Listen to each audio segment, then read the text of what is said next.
Le journal. Mesdames, Messieurs les titres, lutte contre le Covid-19, le gouvernement gabonais a provisionné à nouveau en denrées alimentaires par les opérateurs économiques une donation estimée à 350 tonnes de produits de première nécessité. Aide alimentaire dans le Grand Libreville, les habitants en colère érigent des barricades à Essassa sur la Nationale 1 et les jeunes de plein ciel Porte Rouge pillent les magasins. Ces actes conduisent d'ailleurs la gendarmerie nationale à mettre un numéro vert à la disposition des populations pour assistance, secours et dénonciation des abus des personnels de forces de sécurité et de défense. Le saviez-vous? Il existe des gestes simples à connaître pour empêcher la propagation du coronavirus. On les appelle les gestes barrières. Quels sont-ils? Se laver fréquemment les mains avec un désinfectant à base d'alcool ou de l'eau et du savon. En cas de toux et d'éternuement, couvrez la bouche et le nez avec le coude fléchi ou un mouchoir. Jetez immédiatement le mouchoir et lavez-vous les mains. Évitez tout contact étroit avec une personne ayant de la fièvre et de la toux. Saluez sans se serrer la main. Évitez les embrassades. Nettoyez les objets et les surfaces souillées. Si vous présentez des symptômes de la grippe, fièvre, toux, éternuement, difficulté à respirer, ne vous rendez pas dans une structure sanitaire ou chez votre médecin traitant. Appelez le 1410.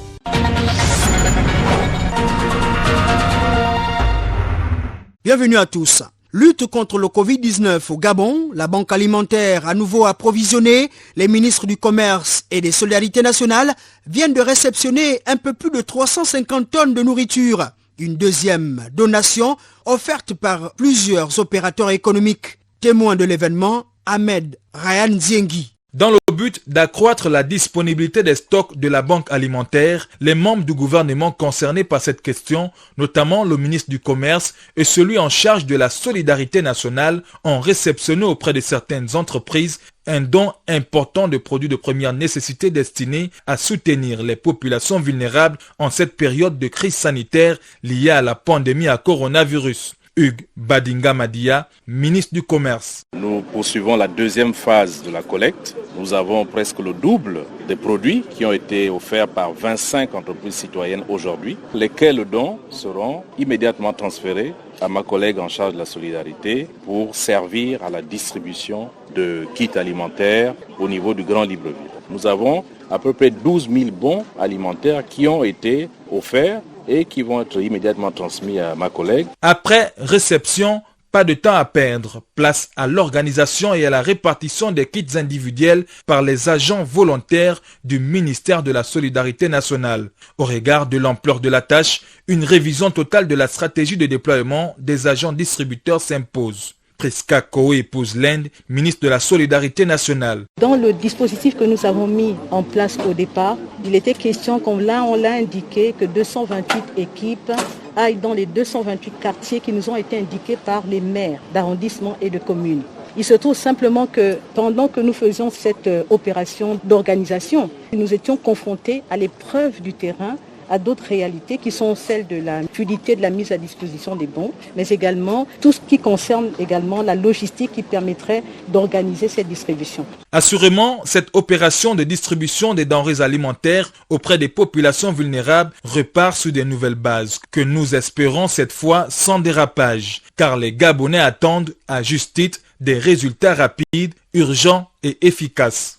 Autre bienfaiteur, l'AFD, Agence française de développement qui vient de mobiliser plus de 3 milliards 200 millions de nos francs au profit du Gabon dans sa lutte contre le Covid-19. Ces fonds s'inscrivent dans le cadre du projet d'appui au secteur santé, phase 2, en cours d'exécution dans le pays, incluant des équipements permettant de traiter en simultané 60 patients, la formation de 55 médecins en réanimation et une centaine de personnels paramédicaux amenés à travailler dans les services d'urgence et de réanimation ou en bloc opératoire. Ces actions des opérateurs économiques et de cette institution française participent du devoir de solidarité envers le Gabon et pourraient atténuer les tensions dans les quartiers du Grand Libreville.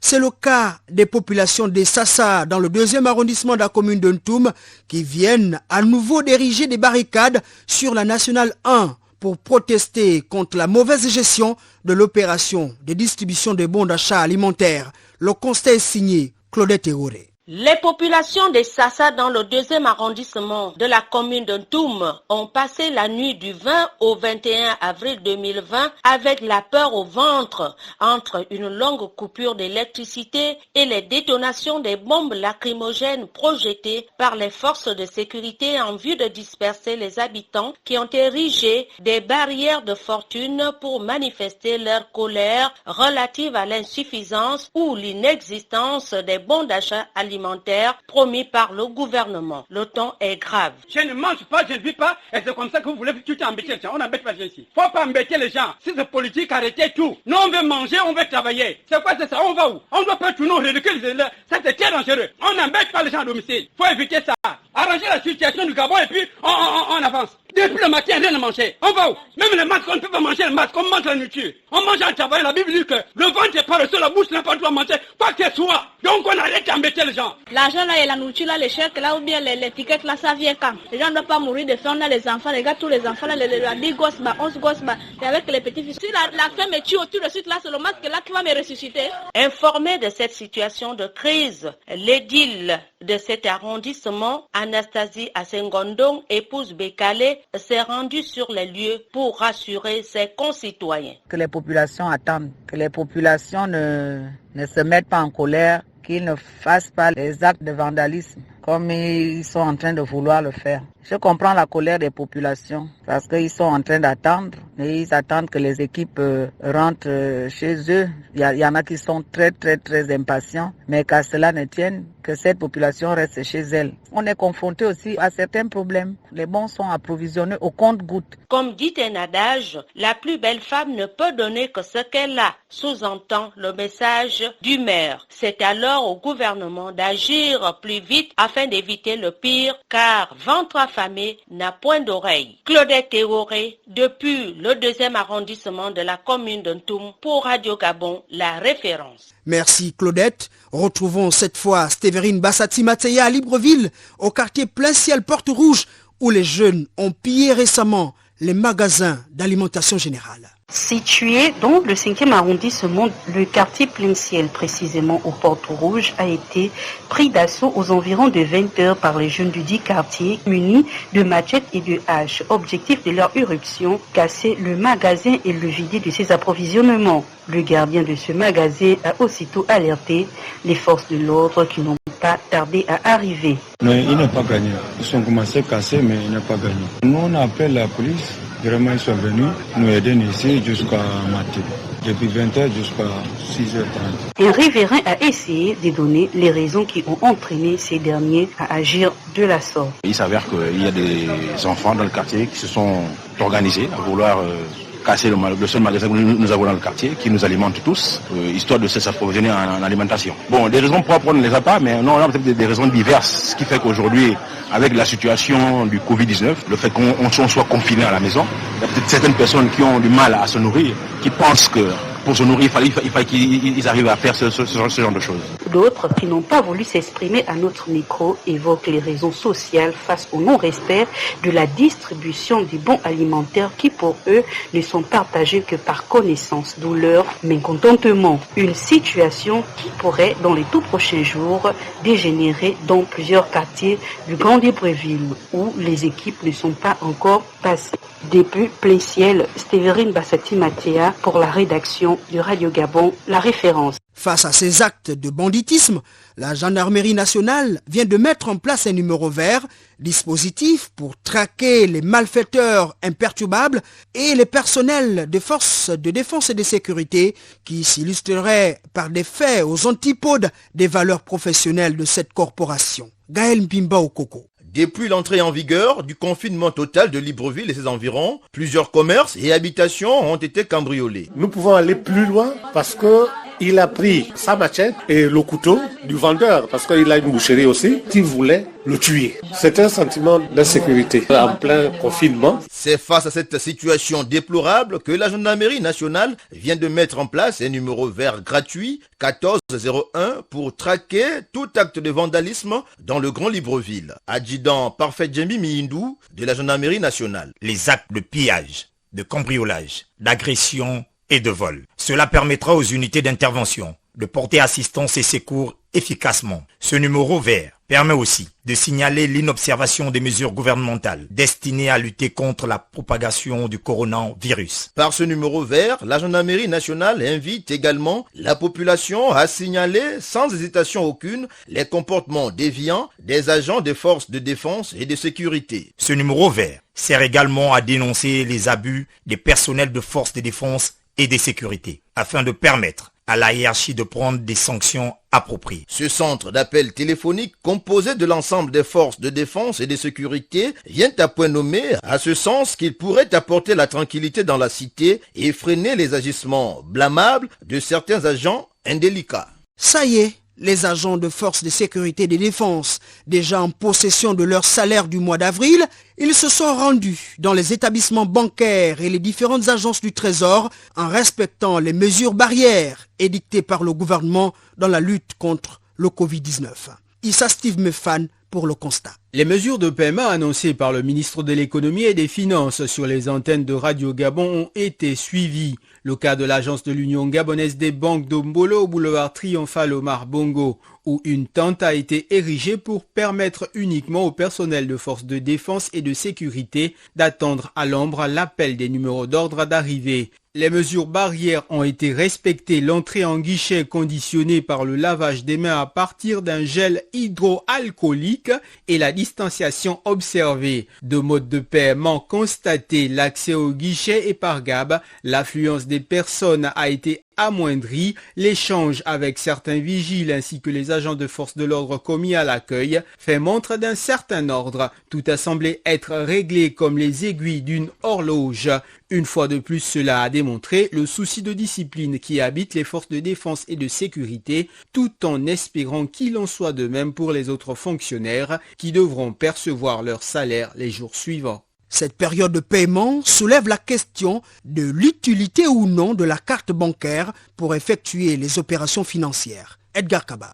Jetons un coup d'œil sur l'attractivité ou non qu'il y a autour de la carte bancaire à travers le Grand Libreville. Direction pour ce faire, le boulevard Triomphal de Libreville, où de nombreuses personnes ont donné leur avis sur le sujet. La carte bancaire en ce moment, pour moi, n'a pas d'importance parce que ce qu'il y a à faire seulement, c'est de trouver à manger. Prendre peut-être un peu de sous, aller payer à manger, c'est tout. Je ne vois pas d'autre chose à faire.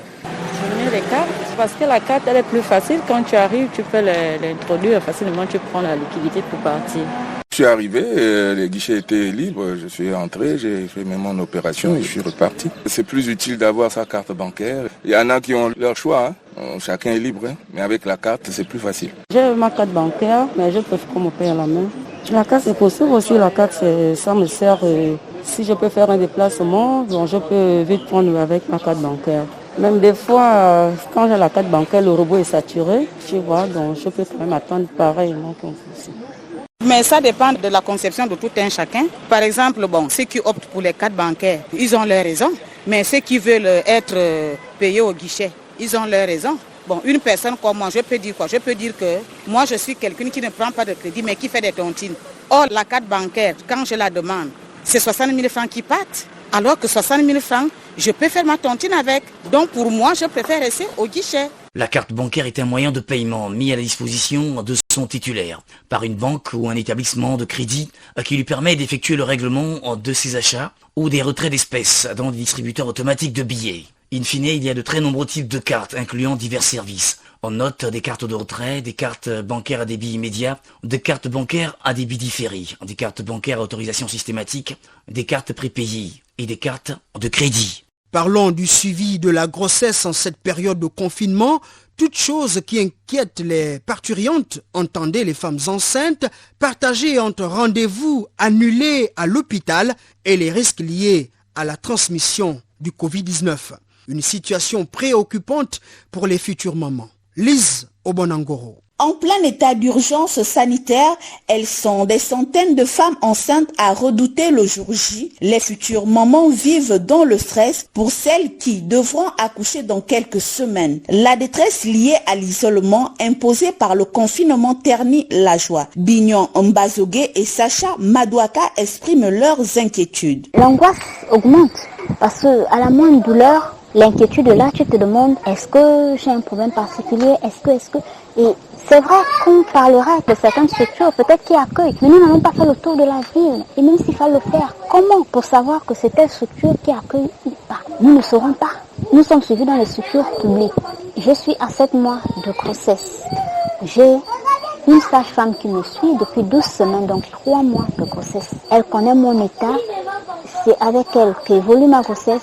Donc, je serai plus confiante lorsque je me retrouverai devant elle en cas que d'aller me rendre chez quelqu'un qui ne me connaît pas. Moi, ma plus grande inquiétude, c'est dans la nuit. Si par exemple j'ai une urgence et que j'appelle le numéro vert que le SAMU a communiqué dans les médias, est-ce qu'ils seront totalement disponibles à soit venir me chercher pour pouvoir recevoir des soins? C'est cette peur-là que moi j'ai. Même si la grossesse les rend plus vulnérables, la sage-femme du centre de santé de Glace, Christelle Aseko, les rassure. En ce temps de confinement, déjà notre centre de santé, il est ouvert de lundi à samedi, de 8h à 14h. Malgré la situation vraiment très difficile en ce moment avec les déplacements, la majeure s'est arrangée à ce qu'il y ait au moins une sage-femme au centre par jour. À l'heure actuelle, il existe encore peu de données scientifiques sur le coronavirus et son impact sur la grossesse et son risque de transmission intra-utérine. Les femmes enceintes sont tout de même considérées comme personnes à risque et doivent appliquer avec soin les gestes barrières. Depuis la ruelle Jean-Baptiste Obiang-Etougué, dans le 2e arrondissement de Libreville, Lise Obon-Angoro, pour Radio Gabon, la référence. Coronavirus, les femmes enceintes invitées à appliquer les mesures barrières, d'autant plus qu'elles sont les plus vulnérables parmi les personnes à risque. D'où ces conseils de Christelle Aseko, sage-femme au centre hospitalier de Glace, jointe au téléphone par Lise Obon-Angoro. Que dire à ces femmes enceintes, connaissant la situation actuelle, de respecter déjà les mesures barrières? C'est le premier traitement, sinon le traitement clé.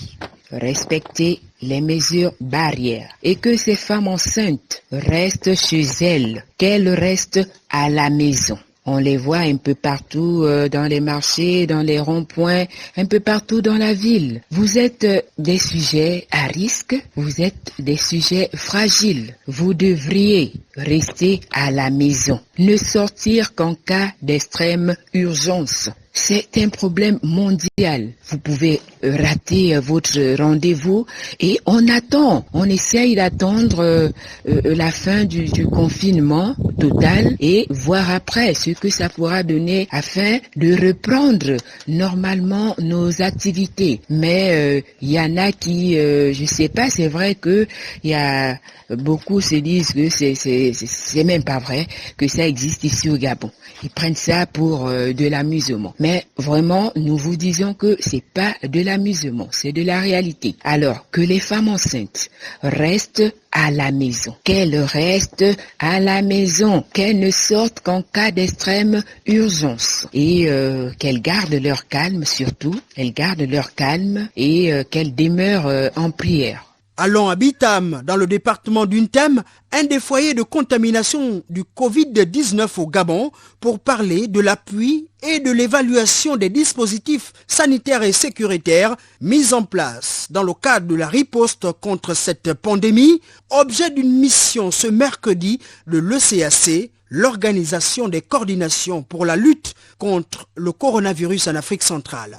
Gaël Mbimba Okoko. Deuxième foyer de contamination du coronavirus au Gabon, Bitam enregistre plusieurs cas testés positifs par le COPIL, Comité de pilotage du plan de veille et de riposte contre la pandémie à coronavirus au Gabon. Le coordonnateur local de cette entité indique qu'une délégation de l'Organisation des coordinations pour la lutte contre la pandémie coronavirus en Afrique centrale arrive en appui et évaluera non seulement le dispositif de riposte mis en place par le Gabon, mais aussi partagera son savoir-faire à la matière. Jean-Claude Mounzeou Maloulaz, préfet du département d'Untem. Nous commencerons le mercredi 22 par le tour des 3 frontières. Cette visite sera suivie par une séance de travail au niveau de l'hôpital départemental de Bitam. La mission procédera par la suite à la remise des kits.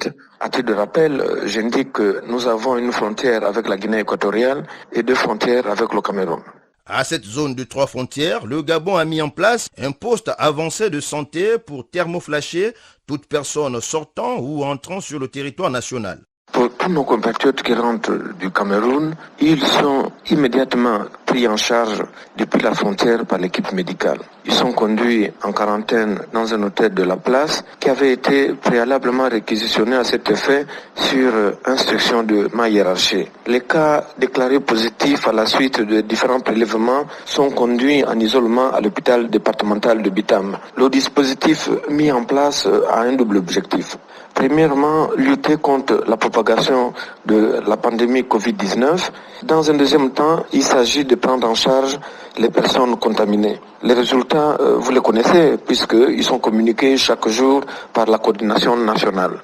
Signalons que le préfet se réjouit du dispositif mis en place, car selon lui, c'est grâce à cela que la ville de Bitam a facilement détecté et maîtrisé les derniers cas testés positifs. Revenons à Libreville où le Premier ministre vient de recevoir des mains des membres du Conseil national de l'ordre des médecins et du bureau du syndicat des médecins, constitués en groupe de travail des personnels de santé. Un document rassurant leurs réflexions pour venir à bout du coronavirus au Gabon. Raymond Savou de Santa Fe. 2 grandes recommandations figurent dans le document remis au Premier ministre Julien Kogé-Bekale par le modérateur du groupe de travail du personnel de santé composé d'ordre des médecins, de pharmaciens et des partenaires sociaux. Emmanuel Ogandaga.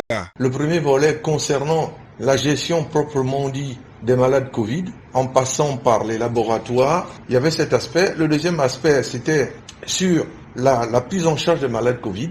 Nous avons actuellement un gros problème par rapport au protocole qu'il faut mettre en place. Donc nous l'avons évoqué avec Monsieur le Premier ministre. Concernant la protection du personnel de santé, il en manque énormément. C'est pas seulement un problème du Gabon, mais également au niveau mondial. Mais nous avons insisté auprès du Premier ministre pour que le personnel de santé au moins puisse avoir. Nous savons que le masque est rendu obligatoire, mais encore faut-il que les opérateurs locaux puissent en fabriquer en quantité suffisante et selon les normes AGANOR qui ont été bien prises en charge. La question de la prise en charge des malades atteints d'autres pathologies figurait également en bonne place lors des échanges à l'immeuble du 2 décembre. Il faut savoir qu'actuellement, on se focalise sur les malades Covid, à dire que les hôpitaux sont d'abord pour la grande majorité pour les maladies non Covid. Actuellement, les gens ont du mal à partir de chez eux. Ils ont du mal également à avoir des médicaments parce qu'il faut faire de longues distances. Si bien que ces malades risquent de mourir dans les quartiers parce que justement on se focalise, à mon sens, uniquement sur les malades Covid et on fait la part belle à la pandémie. Donc, nous avons insisté dans ce document pour que les malades qui sont non Covid puissent également avoir un maintien de l'offre de soins en leur faveur pour faire en sorte qu'il n'y ait pas plus de malades non Covid que les Covid. Autre situation évoquée avec le chef du gouvernement, celle relative aux difficultés de transport pour le personnel médical en cette période de confinement général du Grand Libreville. Parlons cette fois du réaménagement du calendrier de travail des agents de l'administration publique par le ministère en charge de la fonction publique, de l'emploi et du travail. Madeleine Baird vient de le décliner au cours d'un entretien sur Radio Gabon. Nick Jocelyn Fouba. Actuellement, au ministère de l'Emploi, de la fonction publique, du travail, de la formation professionnelle et du dialogue social, les agents travaillent 3 jours dans la semaine, lundi, mercredi et vendredi. Confinement oblige. Le calendrier a été réaménagé. Invité de Radio Gabon La Référence ce mardi 21 avril, Madeleine Baird apporte quelques détails sur cette question. Nous avons prévu aussi un rythme d'ouverture des administrations lundi, mercredi et vendredi de 7h30 à 14h30. Dans cet esprit, tous les employeurs, État, les secrétaires généraux sont invités et les ministres à maintenir au maximum leurs agents à la maison en privilégiant le télétravail. Maintenant, s'ils doivent venir au travail, il faut qu'ils viennent exclusivement pour l'exécution de tâches essentielles. Par exemple, moi j'ai la fonction publique, j'ai demandé à ce que simplement ceux qui sont dédiés à l'exécution des actes de mise à la retraite viennent. Une fois qu'ils ont fini leur travail, ils repartent chez eux. Et pour cela, j'ai demandé à ce que 5 seulement soient affectés, voire même 3. Le monde est frappé par la Covid-19 et les chiffres parlent d'eux-mêmes. Le virus cause des dégâts en perte humaine et le Gabon est en mode confinement. Les services essentiels sont sur le terrain pour la continuité du service public. Comment on fonctionne? Je vais vous donner par exemple l'exemple de ce qui est considéré comme service essentiel dans l'État. Ce qui est considéré comme service essentiel dans l'État, c'est les services institutionnels, les ministères essentiels. Le Parlement par exemple est une institution essentielle puisque nous avons besoin du Parlement pour adopter des lois. Les services essentiels sont ceux de la défense, de la santé, du commerce pour l'alimentaire, du ministère du Travail pour les avis de chômage technique, pour le ministère du Commerce pour l'alimentaire également, ainsi de suite. Nous avons essayé de restreindre au maximum ces services essentiels. Donc ce sont ces ministères-là qui sont dits essentiels. A contrario, sont considérés comme non essentiels les autres ministères. Et dans ce cadre, nous avons fixé un nombre. Par exemple, pour les cabinets des ministres, nous avons un total de 5 qui nous a été assigné par le Premier ministre. À quand la fin de cet épisode de l'histoire du monde? Pour l'instant, aucune réponse. Les jeux de société enfin, passe-temps favori, désormais de quelques confinés dans le Grand Libreville pour chasser l'ennui. Notre reporter Pierre-Désiré Vélénum a surpris des jeunes s'adonnant aux jeux de dames et au Scrabble au quartier Mindoubé 1 dans le 5e arrondissement de Libreville. Reportage. Je vais te prendre 2 pions, attention, là je vais à la dame. Là. Si tu pousses, je te prends 2 coups. 2 coups. Non, je vais fermer forcément. Encore une fois. Assis à la devanture de leur maison située à quelques centaines de mètres de la société Averda dans le 5e arrondissement de Libreville, Serge et Fanfan font une partie de dames. Benoît Zé, inspectateur, et Serge nous confie que la fréquence actuelle des parties est due au confinement décrété par le gouvernement. Ce qui nous amène à jouer au damier, c'est l'ennui déjà par rapport au confinement parce que c'est très difficile de rester à la maison. Je crois qu'aujourd'hui, c'est un bon passe-temps pour les Gabonais. On ne doit pas sortir selon le gouvernement de nos arrondissements. Le jeu était donné après le boulot, mais depuis qu'il y a confinement, ça devient une distraction pour tout le monde. Et si bien que tous les soirs ou bien tous les matins, on se retrouve ensemble pour jouer puisqu'il n'y a plus grand chose à faire. Une raison également avancée par Fabrice, un joueur de Scrabble, rencontré avec ses amis dans une concession à quelques pâtés de maison de celle de Serge et Fanfan. Nous sommes dans une cité, nous on a une cour commune, s'asseoir et se distraire. Nous on trouve que c'est l'idéal que d'aller à la route, prendre des taxis, pour nous c'est mieux, comme ça qu'on passe le temps. Nous respectons ce que le gouvernement a dit. Les cas d'un médecin voisin arrive et qui veut jouer au Scrabble, il se lave d'abord les mains avant de passer, il y a de l'eau là, il y a du javel et du savon. À quelques jours de la fin du confinement, les aficionados des jeux de société souhaitent que l'on ne prolonge pas cette situation afin qu'ils retrouvent le cours normal de leur vie. C'est par ce reportage signé Pierre-Désiré Vélénam que s'achève le journal. Procédons au rappel des titres. Lutte contre le Covid-19, le gouvernement gabonais a provisionné à nouveau en denrées alimentaires par les opérateurs économiques une donation estimée à 350 tonnes de produits de première nécessité. Aide alimentaire dans le Grand Libreville, les habitants en colère érigent des barricades à Essassa sur la Nationale 1 et les jeunes de plein ciel, Porte Rouge, pillent les magasins. Ces actes conduisent d'ailleurs la gendarmerie nationale à mettre un numéro vert à la disposition des populations pour assistance, secours et dénonciation des abus des personnels de forces de sécurité et de défense. C'était le journal préparé par la rédaction de Radio Gabon. Ali Renal Radjumba a assuré la coordination. Je suis Achille Monda Moussoti. Prenez soin de vous et restez chez vous.